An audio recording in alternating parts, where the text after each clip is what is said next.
الحمام، ونتبع طريق الحب ويجوب الجفا من كلامك هالحلو. اعتز الكلام رسالتك صارت لنا اناديل نور، ضو الهداية شع والشر اختفى. كلامك حلو، كلامك حلو بمودة الحق انجبل، وعكل كلمة كنت تعطينا مثل. ما كتبت كلمة في كتاب المعرفة ولنزمت شطر صغير في بحر الزجل. أخوال إنجيلك بالمعاني مغلفة، بتشع النور ومعرفة من دون خلل. ولولا جمعنا كل قول الفلسفة وكل أخوال كتاب الكبار ما بيطلعوا نقطة بموعظة الجبل. عتمة الضمير عنك يا ربي مالنا، وعنك جنحنا بالبصيرة والبصر، وإن تهلمت بهالدنيا كرمالنا تتخلص الإنسان من دم الخطر. عفوك يا فادي البشر، عفوك يا فادي الكون إهمالنا. سامح يا شلال المراحم هالبشر، ولا تحاسبنا على أعمالنا، ولا تسمح بهلاك نفوس الخاطئة. اغفر لنا ما حدا مثل غفر. يا موزع الوزنات على رجال العهود، خانوا عهودك بالكلام وبالومر، وحتى الرسالة تكتمل كل الوعود. عرق شوك الموت من دمك نما، تبنات مسود مولدك صارت ورود، ومن وردك تسمى الورد جوري حما. جيت أفقر ناس أفقر شعب الله بالوجود، ومت أشنع موت عوج الدنيا، ورجعت رب الكل على عرش السماء. تعزي يا مريم، تعزي يا مريم، افرحي قام الوحيد. بالصلب مات وقام جبار وعنيد، بقيامته حتى من سروج العنفوان، وهز أركان الدنيا ملوك وعبيد. وانتشرت الأفراح بالأرض والمكان، والعز صار يزغد ويغني القصيد. ومن شعاع نور قيامته شع الزمان، وعجوانب المعمور رايات الصليب ارتفعت رمز للعاطفة وعهد جديد.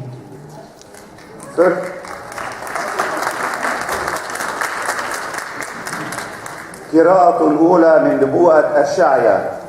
First reading from Isaiah.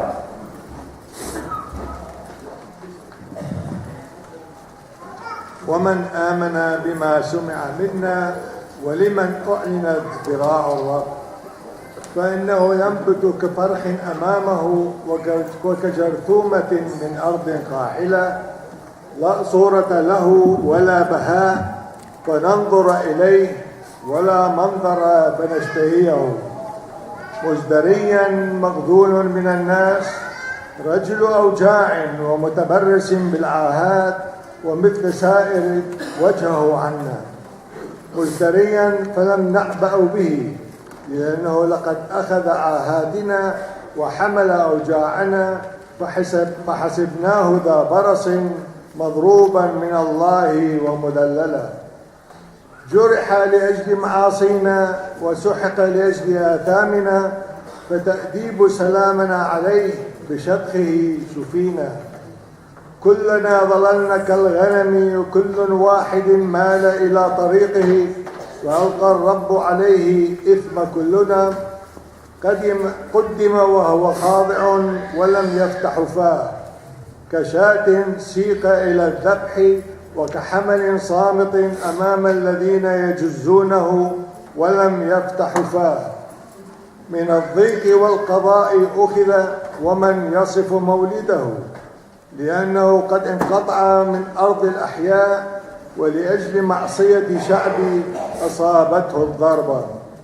فمنح المرافقون بقبره والأغنياء بموته، لأنه لم يصنع جورا ولم يوجد في فمه مكر. والرب رضي أن يسحقه بالعاهات، فإنه إذا جعل نفسه ذبيحة إثم يرى ذرية تطول أيامه. ومرضاة الرب تنجح على يده، لأجل عناء نفسه يرى ويشبع، وبعلمه يبرر الصديق عبد الكثيرين. وهو يحمل آثامهم. فلذلك أجعل الكثيرين نصيبا له والأعزاء غنيمته، لأنه أفاض للموت نفسه وأحصي مع العصاة، وهو حمل خطايا كثيرين وشفع في العصاة.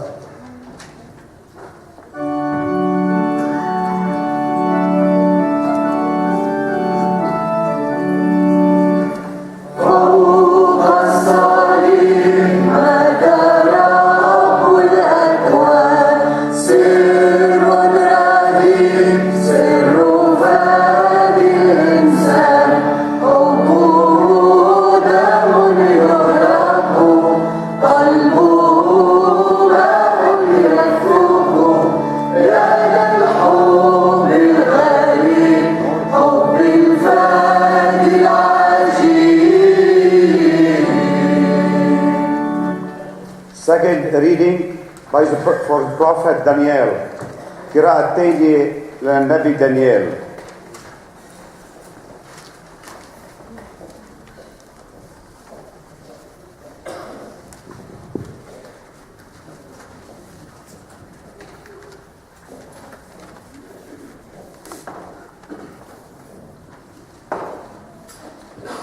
Second reading from the prophet Daniel. Brothers and sisters, I was still speaking, still at prayer, confessing my own sins and the sins of my people, Israel, and placing my plea before Yahweh, my God, for the holy mountain of my God. Still speaking, still at prayer, when Gabriel, the being I had seen originally in a vision, flew suddenly down to me at the hour of the evening sacrifice. He said to me, Daniel, you see me? I have come down to teach you how to understand. When your pleading began, a word was uttered, and I have come to tell you what it is. You are a man specially chosen. Grasp the meaning of the word, understand the vision. 70 weeks are decreed for your people and your city, for putting an end to transgression, for placing the seals on sin, for expiating crime, for introducing everlasting integrity, for setting the seal on vision and on prophecy, for anointing the Holy of Holies. Know this then, and understand, from the time this message went out, return and rebuild Jerusalem. To the coming of an anointed prince, 7 weeks and 62 weeks, with squares and ramparts, restored and rebuilt, but in a time of trouble. And after the 62 weeks, an anointed one will be cut off, and will be for him the city and the sanctuary, will be destroyed by prince who will come. His end will come in catastrophe, and until the end there will be war and all the devastation decreed. He will make a firm covenant with many for the space of a week, and for the space of 1/2 week he will put a stop to sacrifice and oblation. And on the wing of the temple will be disastrous abomination until the end, until the doom assigned to the devastator. The word of the Lord.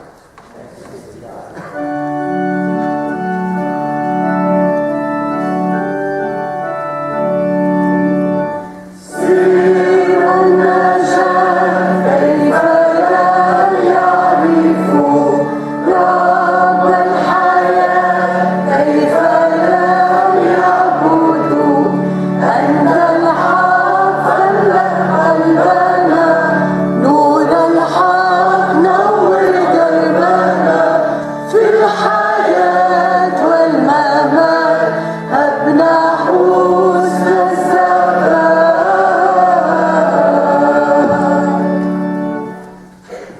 قراءة ثالثة من نبوءة ميخا. The third reading from Prophet Micah. Brothers and sisters, Yahweh says this against the prophets who lead my people astray.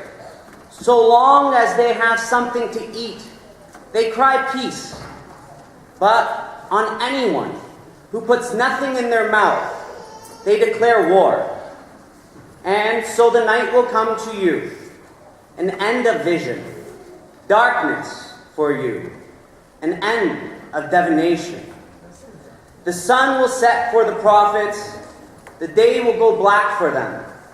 Then the seers will be covered with shame, the diviners with confusion. They will all cover their lips, because no answer comes from God. Not so with me. I am full of strength, of the breath of Yahweh, of justice, of courage, to declare Jacob's crimes to his face, and Israel's to his. Now listen to this.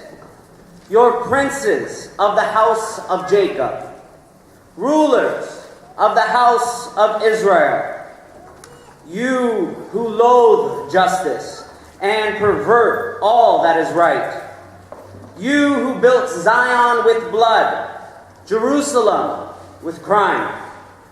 Her princes pronounce their verdict for bribes. Her priests take a fee for their rulings, and her prophets make divinations for money. And yet they rely on Yahweh. They say, is not Yahweh in our midst? No evil is going to overtake us. Because of this, the fault is ours. Zion will become plowland, Jerusalem a heap of rubble, and the mountain of the temple a wooded height. The word of the Lord.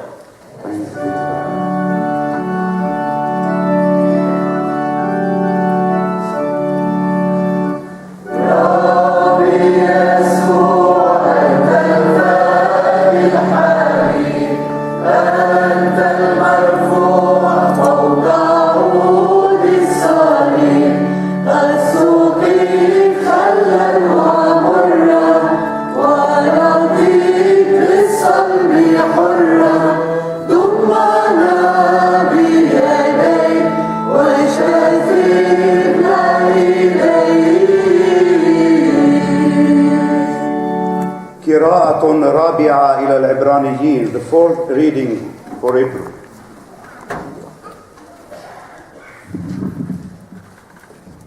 فصل من رسالة القديس بولس الرسول الثانية إلى العبرانيين.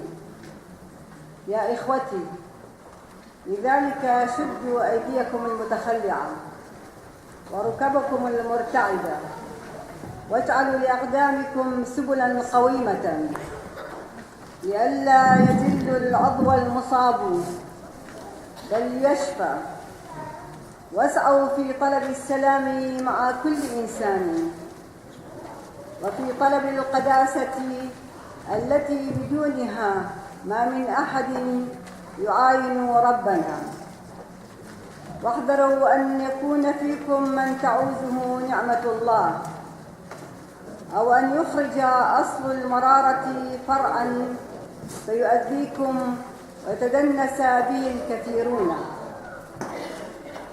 أو أن يكون فيكم زان متراخٍ كعيسو الذي باع بكريته بأكلة واحدة، لأنكم تعرفون أنه بعد ذلك أحب أن يرث البركة فرذل، ولم يجد موضعا للتوبة مع أنه بالدموع طلبها.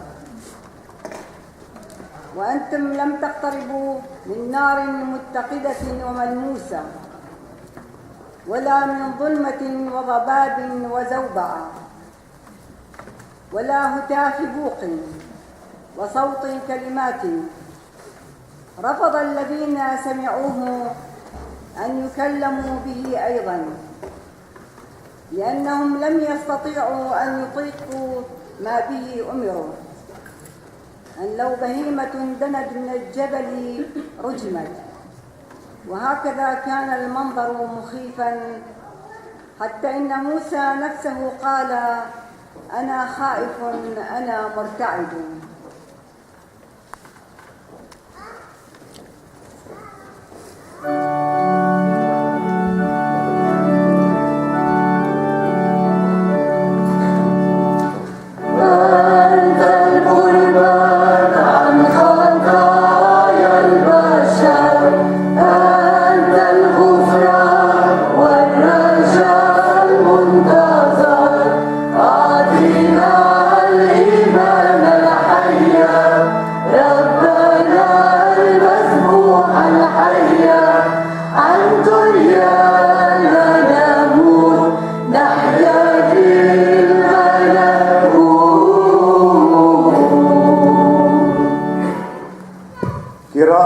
خامسة Hebrew letters. A reading from the letter of St. Paul to the Hebrews. Therefore, lift your drooping hands and strengthen your weak knees, and make straight paths for your feet, so that what is lame may not be put out of joint, but rather be healed. Pursue peace with everyone, and the holiness without which no one will see the Lord. See to it that no one fails to obtain the grace of God, that no root of bitterness springs up and causes trouble, and through it many become defiled. See to it that no one becomes like Esau, an immoral and godless person, who sold his birthright for a single meal. You know that later, when he wanted to inherit the blessing, he was rejected, for he found no chance to repent, even though he sought the blessing with tears. You have not come to something that can be touched, a blazing fire and darkness and gloom and a tempest and the sound of a trumpet and a voice whose words made the hearers beg that not another word be spoken to them. For they could not endure the order that was given. If even an animal touches the mountain, it shall be stoned to death. Indeed, so terrifying was the sight that Moses said, I tremble with fear. The word of the Lord. Thanks be to God.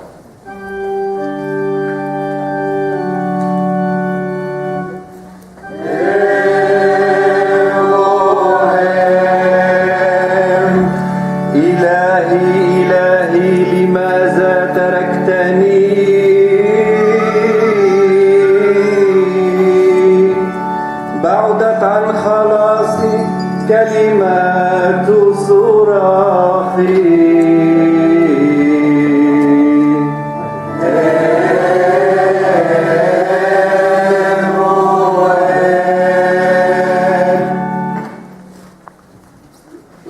A reading from the Holy Gospel according to St. Matthew. And when they came to a place called Golgotha, which means place of a skull, they offered him wine to drink, mixed with gall. But when he tasted it, he would not drink. And when they had crucified him, they divided his clothes among themselves by casting lots. They then sat down there and kept watch over him. Over his head they placed a charge against him, which read, This is Jesus, the King of the Jews. Then 2 bandits were crucified with him, one on his right and one on his left. Those who passed by derided him, shaking their heads and saying, "You destroyed the temple and built it in 3 days. Save yourself. If you are the Son of God, come down from the cross." In the same way, the chief priests also, along with the scribes and elders, were mocking him, saying, "He saved others. He cannot save himself. He is the King of Israel. Let him come down from the cross now. We will believe in him. He trusts in God. Let God deliver him now, if he wants to. For he said, 'I am God's son.'" The bandits who were crucified with him also taunted him in the same way. From noon on, darkness came over the whole land until 3 in the afternoon. And about 3 o'clock, Jesus cried out with a loud voice, "Eli, Eli, lema sabachthani." That is, my God, why have you forsaken me?" When some of the bystanders heard it, they said, "This man is calling for Elijah." And one of them said, and ran and got a sponge, filled it with sour wine, put it on a stick, and gave it to him to drink. But the others said, "Wait, let us see whether Elijah will come down and save him." Then Jesus cried again with a loud voice and breathed his last. At the moment, the curtain of the temple was torn in two from top to bottom. The earth shook and the rocks were split. The tombs also were opened, and many bodies of the saints who have fallen asleep were raised. After his resurrection, they came out of their tombs and entered the holy city and appeared to many. Now, when the centurion and those with him who were keeping watch over Jesus saw the earthquake and what took place, they were terrified and said, "Truly, this man was God's son." This is the gospel of the Lord.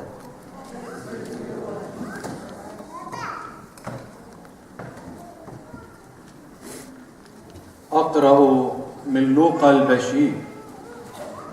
ولما بلغوا إلى المكان المسمى الجمجمة صلبوه هناك هو والمجرمين، أحدهما عن اليمين والآخر عن اليسار.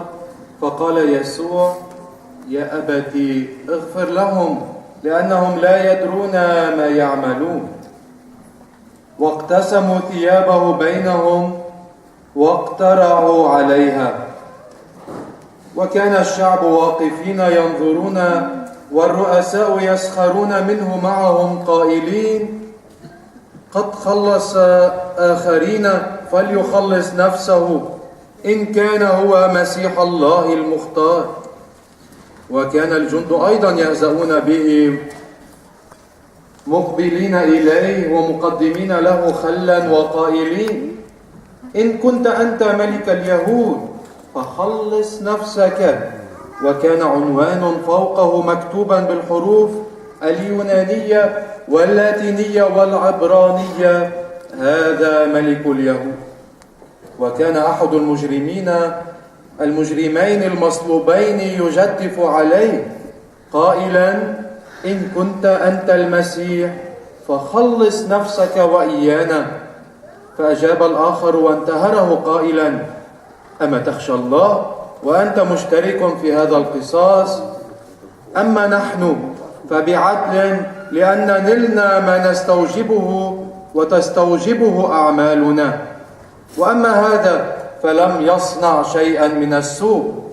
ثم قال ليسوع: يا رب اذكرني متى جئت في ملكوتك. فقال له يسوع: الحق أقول لك إنك اليوم تكون معي في الفردوس.